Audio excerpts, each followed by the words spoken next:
I am inspecting this lady's Datejust that just came in. It's got a factory dial, factory diamond bezel, and it's a hidden clasp. So it's a pretty nice little setup here. I'll tell you guys a fun fact. If you ever want to check if a Rolex bezel's factory and you're good at using a loop, check the way these are set, because the way these are set, the tables are all lined up. So I'll draw you guys an example. Give me a second.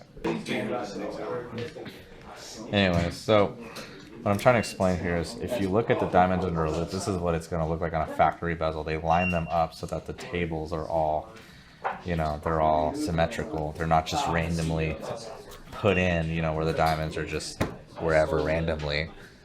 It's very thought out when they do that. So that's always something to look for when you're looking at a factory diamond dialed out of bezel Datejust or something of the nature. So yeah, I always thought, you know, when I first got into watches, that Rolex used flawless diamonds that were just perfect and didn't have any type of fluorescence, but I am wrong. They definitely have fluorescence, and I've seen it on Anthony's Rainbow too. There's a bunch of diamonds in there that have fluorescence, so I guess they don't care about that, which is an interesting. Hey Anthony, is your rainbow here? Can I see it? Oh, so the tables are all perfectly lined up on this watch as well. They didn't spend so much time on the dials they did on the bracelet, because if you loop the dial on this, the tables are lined up but not as well. They're a little bit tilted each side. They're not quite perfect. This is definitely a replica that Anthony bought. He claims it's real, but truly it's just a fake, you know, AAA. Oh, hey. Nah, this thing is sweet.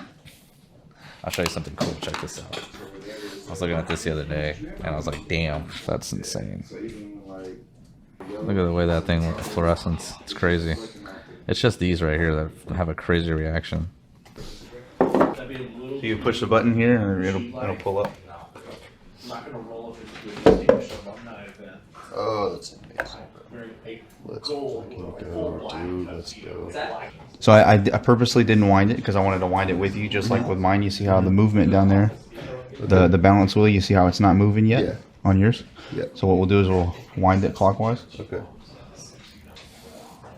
That is awesome. You feel it? Yeah. So look, while you're doing that, hold it for a second. This is what it looks like on the back when you're doing it. Okay. So you're winding the movement up, and then it's going to slowly start going back and forth. Start going, just to keep kind of going until it starts going. It'll start doing it on its own. So, and what you see is this wheel at the top. So it's going, now we're good. Yep, it's going, we're good. So what you see is, you see at the very top, how there's like hair springs, and it looks like all tight. Whenever you wind it, it gets tighter and tighter and tighter. You see how mine's getting tighter and tighter and tighter? Yeah. So whenever it wasn't wound at all, it was all loose. Loosen up. So I could probably go a little bit more. Oh yeah, you can go way more. So you'd probably want to be able to go about as tight as what I'm going right now. Okay. And just let it run.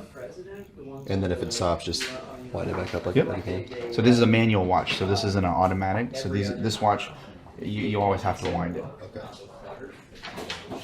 Super cool watch, man. They're made out of titanium. Yeah, bro. It's a beautiful, beautiful watch. What's the difference?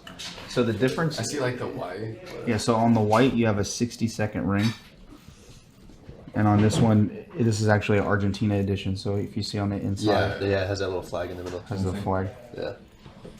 on the inside wall right here. Turn it a little towards me. Yeah, okay, got it. That watch would look crazy, and I mean, I have pictures of it. That watch would look crazy on a white honeycomb strap. So the white version of this strap. From like Jacob? Okay. They're going to New York next week. I'm telling Anthony to stop at the Jacob store and get me that strap. Dude, that's so sick. Oh, I'm stoked, man. Appreciate You want to it. be able to wear it on a date night if you want. Yeah, even a leather one would maybe look cool too, but the blue at first is what caught my eye. Sweet, man. Thank you guys for stopping by. Oh, of course, man. I appreciate it very much. Thanks again, man. Appreciate it. Another trip to Austin, guys. What all are we doing? We're getting this thing tuned up. We're gonna go visit a couple dealers and a couple retail clients that have some watches to show us. I'm not sure what can and can't be on camera yet, so I will let you all know. And then tomorrow, That's the main thing, bro. It automatically did that. Scares the shit How out do you of me. turn that Because you shit can't off? see between your lines. How do you turn that shit off? Don't turn it off. We need it for your eyes. Bro, I Oh can yeah, see. your eyes are still. No, they're not. I don't know. There's like a 90-day money back I'd rather guarantee. not have something pushing me towards a semi when I'm They trying. won't push you towards the It just did. It'll push Because you you're towards veering outside the lane. Anyway, so we're gonna drop this out in the shop, get a chip added to it to take it up to like what 800 horsepower or something. And It's a Brabus chip. yes, and then go visit some clients. So it's all work today, and then tomorrow we're gonna go to MotoGP and do some networking, watch the races, go out tomorrow night for dinner, yada yada yada. So we are on the way to MotoGP here in Austin. We drove down last night, had dinner with a client, which we couldn't put any of it on video, but we're meeting some friends and we're gonna go watch the races. So we're also gonna see, I don't know, like MotoGP. I'm not sure what the watch scene is like, but we're gonna see how many different watches we can find. Maybe try to do some networking, but just, you know, have a good weekend. My goal is 5,000 profit. I want to bring in 5,000 profit on my own end Yeah.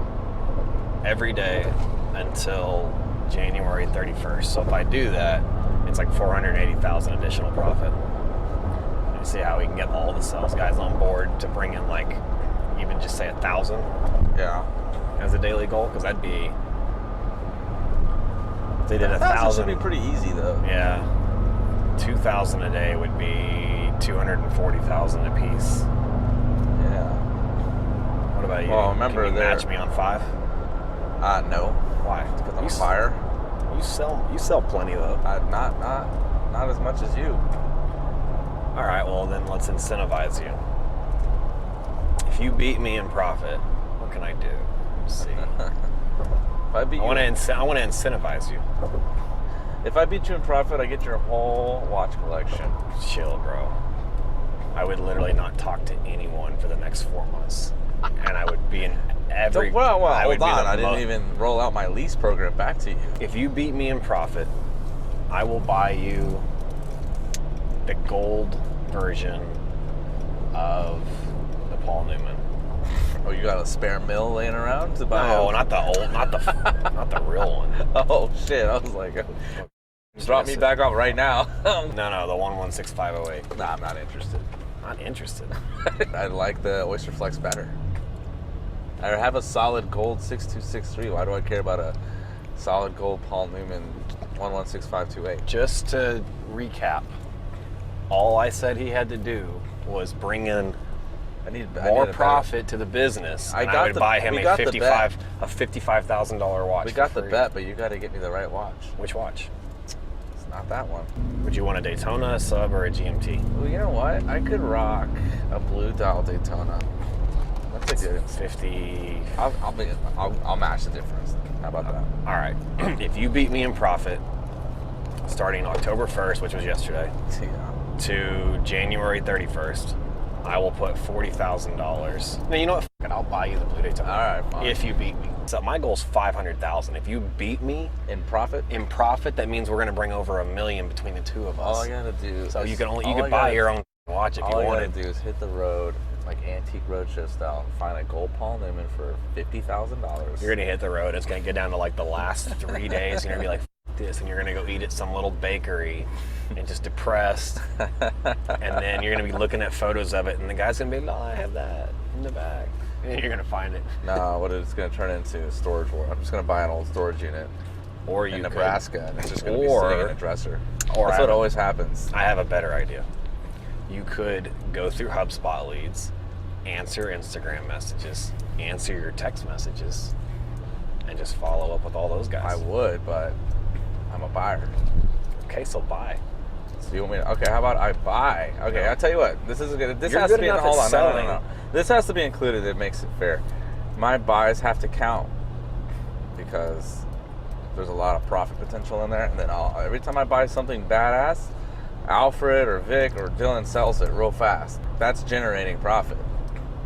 Because my buys is where I win, not my sales. You got to understand, dude. I really am going to be focusing on mentoring the sales team for the next 3 months to get their morale's up so they can sell more.